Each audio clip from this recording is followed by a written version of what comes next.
ملګرو ته بیا هرکلی او بیا ستړي مه شئ وایم. پروګرام ادبزار دی او زه ثاقب افریدی یم. پروګرام کې افسانه شاملوم. افسانه ده د ډېر تکړه لیکوال، د ډېر تکړه شاعر او تکړه ادیب او د تکړه صحافي زموږ د مشر انصار الله خلجي صاحب. وړاندې مې افسانه نه ده لوستې.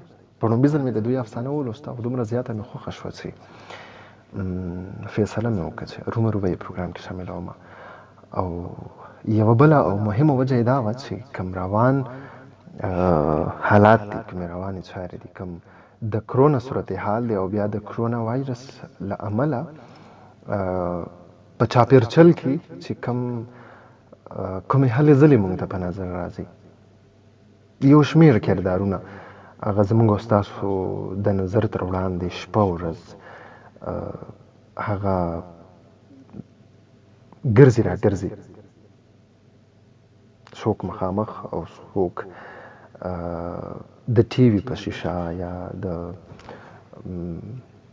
نور څومره چې د میډیا ذرایع دي په هغو باندې.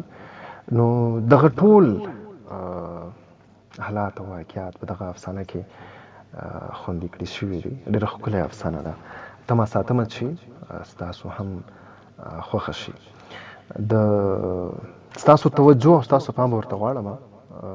هله به پرې ملګري ډېر ښه پوه شي. ځینې ملګري راته کله کله ووایي چې پوه نه شو. د هغې وجه دا وي چې ورته سوچ ونه کړي. او ځینې ملګري پرې هغه ډېر زیات زما نه هم بلکې بیخي زیات پرې هغه پوه شي. نو دغه افسانه ده د انصار خلجي صاحب. د بوډۍ اختر د دې افسانې نوم دی. نو تاسو ته یې د اورېدو بلنه در کوم او تمه هم ساتم چې په غور سره به یې واورئ. د بوډۍ اختر. دنیا دومره مخ په وړاندې تللې وه چې د ځمکې په مخ د انسانانو نه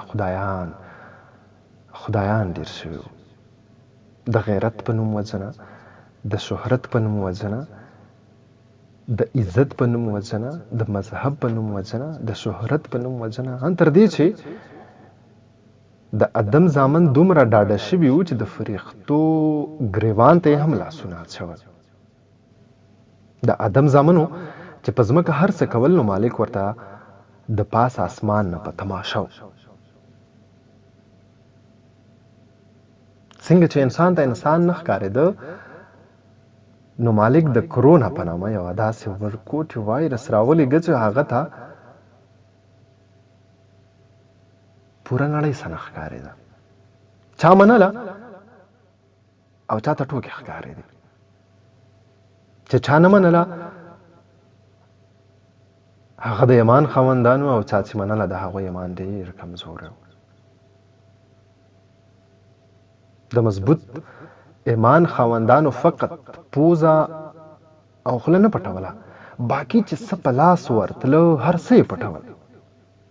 چا وظیفو له زور ورکړی و او چا خیروله. څو شپې پکې بې وخته بانګونه هم ویلی شو، خو څه ترې جوړه نه شوه. او څنګه به ترې جوړېده چې د 5 بانګونو ترمنځ به بیا د خلکو نه خدای هېرو. د کمزوري ایمان خاوندان نه صرف د کرونا نه یېرېدل، بلکې ورسره د مضبوط ایمان د خاوندانو نه هم یېرېدل. همدغه وضع چې د کور به بهر نه وتل. حاجیان دوکانداران د ولس د خېټې غم داسې لیوني کړي وو چې خپله لوږه ترې هېره وه. د شخصي سکولونو مالکانو سره د کام د بچو د تعلیم دومره غم وو چې په دې فکر کې د خپلو بچو تربیت د لاسه ورکړه. د سرکاري تعلیمي ادارو استادان هم د چا نه کم نه وو او د سکولونو کالجونو په بندېدو یې په ځان را باندې کړه. د 50 کالو نه کم سرکاري ملازمین په دې خفه وو چې عمرونه یې ولې کم لیکلي دي. مړي د شمېرې نه وتي وو او په ودونو او کوژدنو باندې بندیز وو. خو ځینې کسان به هره ورځ په ټي وي داسې تیار راتله لکه د واده زلمي. چې د یو بل نه د ډډه کولو غږ وشو نو خلکو کې دومره مینه پیدا شوه چې په زور به یو بل ته ورته راوتل چې د خدای کور ورپسې بند شو. خلکو په نیمه شپه بانګونه ویل شروع کړل. په دې الغاو تلغاو کې که څوک په خپل حالت کې پاتې و نو هغه ماشومان یو خوا د وبا زور بله خوا د شته او نشته جنګ او د پاسه پرې د اوړي روزه ډېره ګرانه وه. خو بس دا ښه وه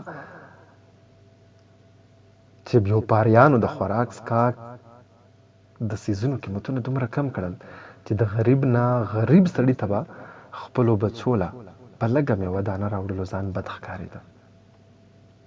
قصابان پکې ډاکټران صاحبان شول او ډاکوان پکې اتلان. چا به چاته سلامونه کول او چا چاته. هوښیار او مالدارو د موقع نه ښه پوره فایده پورته کا. غریبانو له یې خیراتي سامانونه ورکول شروع کړل. خو ښه کار به یې دا کوو چې د راشن ورکولو په وخت کې به یې تصویرونه خامخا ایستل چې د فیسبوک کار هم وشي او د قیامت په ورځ بیا خدای پاک ته هم د ثبوت په توګه وړاندې کړي.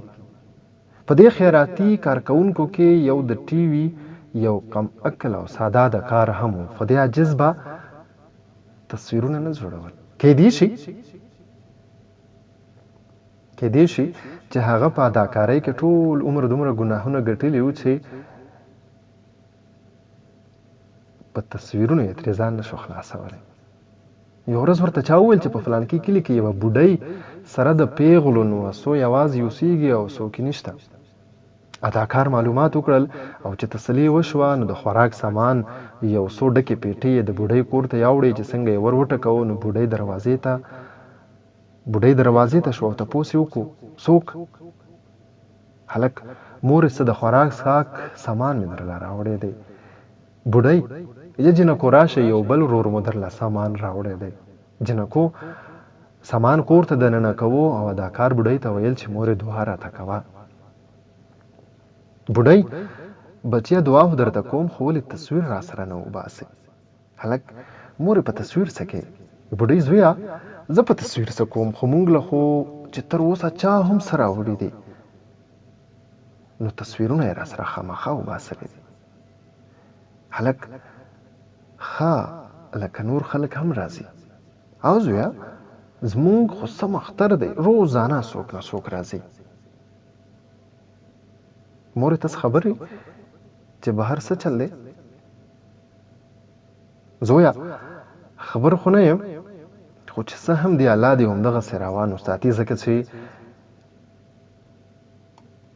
مونږ خو د اختر نه مخکې اختر دی. د بوډۍ په دې سوال